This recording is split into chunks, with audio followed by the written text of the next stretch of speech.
Hey guys, welcome back. Welcome. Hope you're doing okay. Welcome back to the channel. So we're going to be looking at this surgical strike update that is coming soon to the game on the live servers, as you can see on the screen there, on the 15th of April.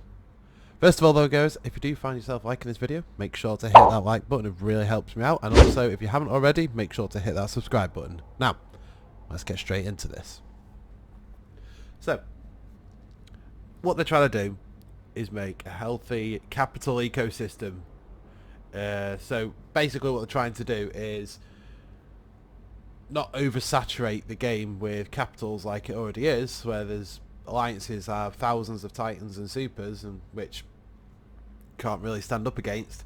They're trying to make them a bit more balanced without completely nerfing them through the ground to render them useless and worthless. So we're going to go over this briefly. They did do the ecosystem outlook blog, which is all about the minerals prices and ships and all that sort of stuff. So I'll leave a link to that in the description if you want to go and have a look at that. So yeah, as I say in here, they're looking for diversity and new exciting options for pilots. So what they're doing here is it's a slight nerf to capital survivability.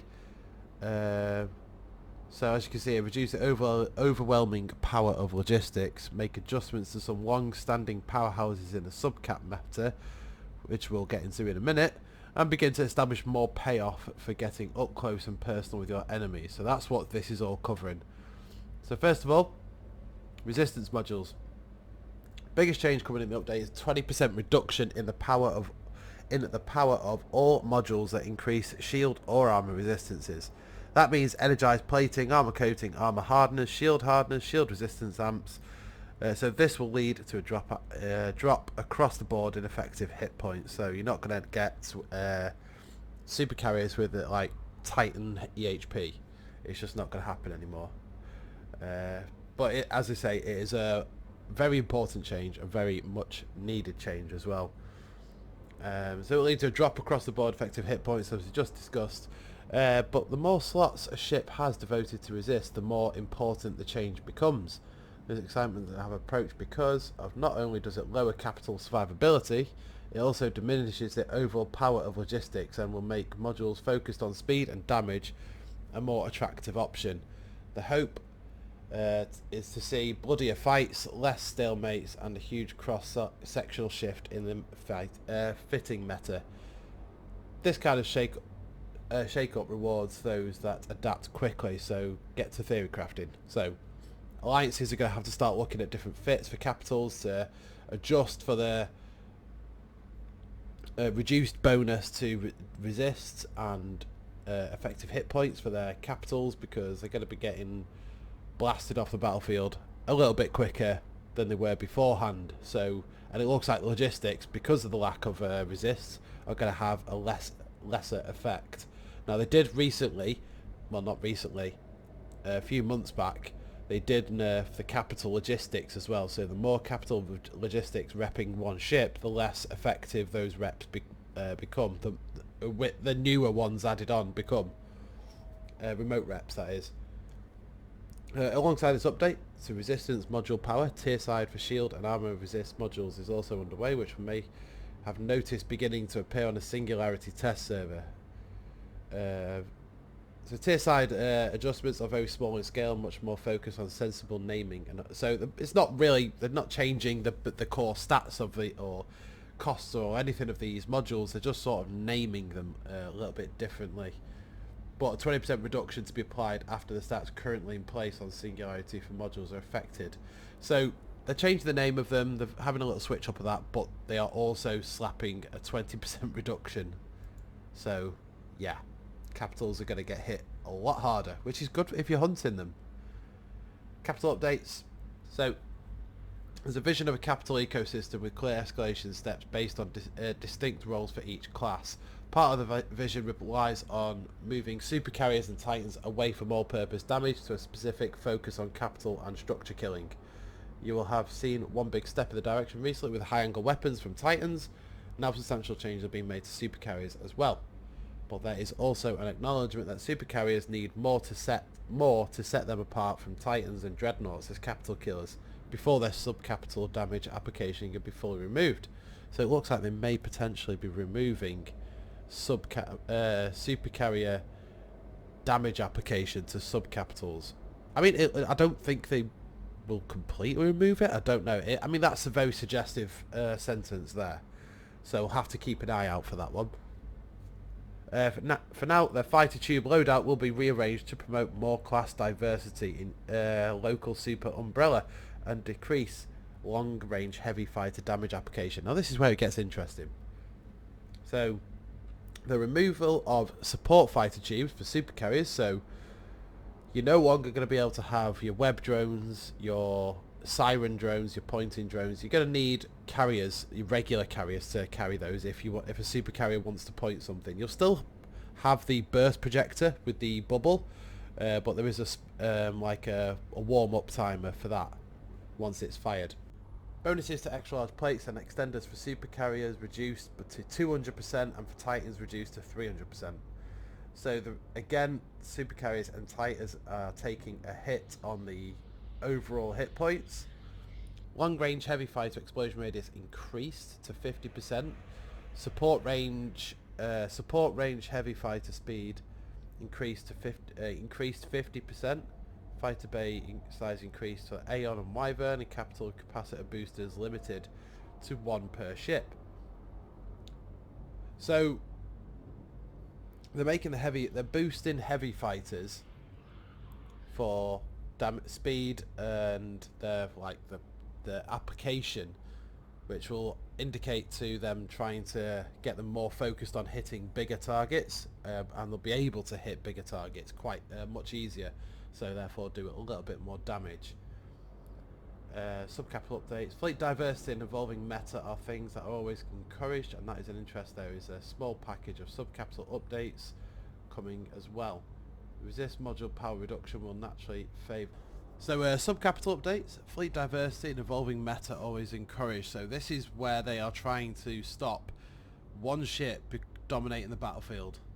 So everyone brings a Munin fleet, everyone brings a Ferox fleet, everyone brings the Drake fleet. You know how it is. And in the interest there is a small package of sub-capital changes coming. Resist module power reduction will naturally favour Tech 2 hulls slightly, and these ships already dominate the fleet meta. Battleships were given an upgrade to keep them competitive while adjusting critical bonuses for ships like the Munin, Loki and Eagle, which are most commonly used by some of the bigger alliances. So I do like this. All Tech 1 battleships, which include faction hulls, receive a 10% increase to base HP and 30% increase to scan resolution. Right, so as I said, the battleships are getting, including the faction hulls, getting a 10% increase to base HP and 30% increase to scan resolution. That's pretty cool, I like that.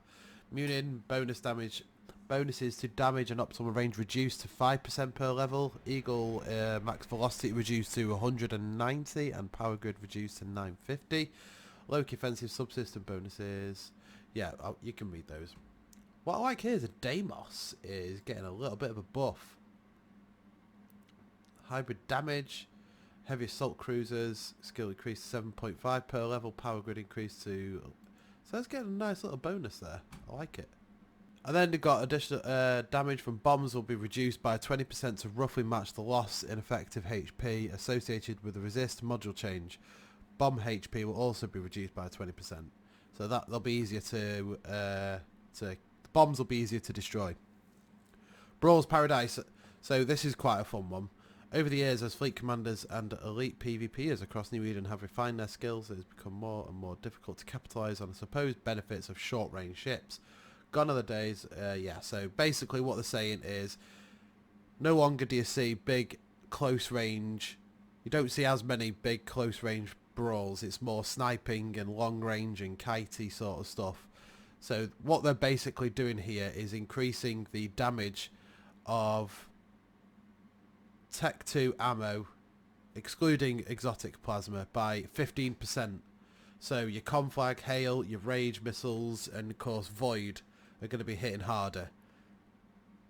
So this update is going live on a test server very soon, and it will be expected on Tranquility on the live server on the 15th of April. So this is a big step towards our long-term capital vision, but we also planned further updates. So keep an eye on this, guys, because this is looking pretty interesting. Now, that was a couple of days ago. Since then, they've gone and put a forum post and reiterated some of these points and made them a little bit clearer. So, yesterday, sorry. So, as we can look at these here, this is a breakdown of sort of reiterating and confirming what exactly some of those changes mean. So, the battleship scan res increase. So, it looks like it's going to be the Marauders and the Black Ops as well. So, they are going to be extending those, and not just from Tech 1 and faction battleships, but to Marauders and Black Ops ships as well. So, they're going to be getting a bit of love as well. Structure guided bombs apply, the same rules for the bombs apply to those as well. Capital boost cap booster limitation. So as you can see, they did run into some issues implementing that you can only put one cap booster on a capital ship. So it says here, rather than limiting capital cap boosters to one per group, we'll be adding a new limitation for faxes, only which limits the number of cap boosters fitted to one per ship. So, yeah, it looks like gone are the day. Looks like coming up, gone are the days of the dual cap booster force auxiliary.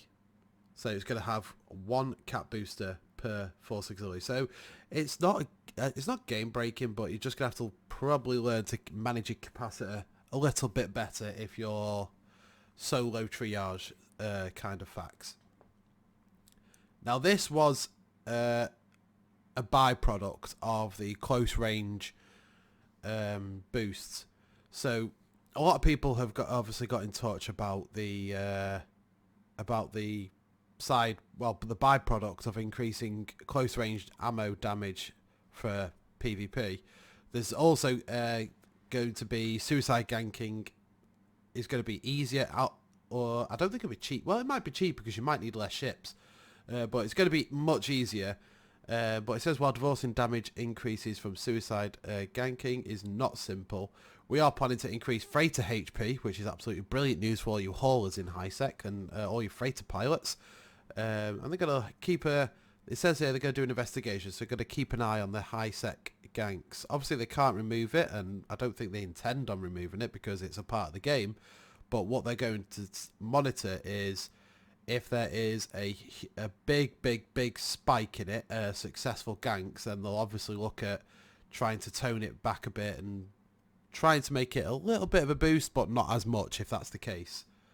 PvE and the resist change. So it looks like a lot of people in the supers and stuff like that are a bit concerned about the very top end PvE. So your super carry rank and stuff like that. So it looks like they're getting a little bit worried about the tanking abilities of the ships and all that sort of stuff, and how is super carrier ratting going to be viable, and what they're just reassuring here is they're going to be keeping a close eye on it. They are expecting the sites to run for you to run the sites a little bit slower, as damage or speed is sacrificed, but they have said if the situation arises where certain content becomes prohibitively difficult, they're going to make adjustments to bring it back in line. So they are keeping an eye on it. So if you do have a super carrier and you are going to go ratting, if it goes down to a point where it's not even worth it anymore, they are going to monitor it. They're going to keep an eye on it, and they'll adjust as needed. So you can expect all this looking around the 16th and the 21st because of all the Easter holiday. It's locked in on the 15th. But they will be coming deployment between, it says here, between the 16th and the 21st. You can expect to see this on the live server. So if you do have any further thoughts about this, or you have any more concerns, they've said here, well, basically add on to here, and yeah, it looks like a lot of people are voicing their opinions on here, which is great. If you do have any questions, please make sure you put them down in the comments. Remember to like, comment and subscribe to the channel if you haven't already. But for now, guys, I will see you in the next one. You take care of yourselves out there.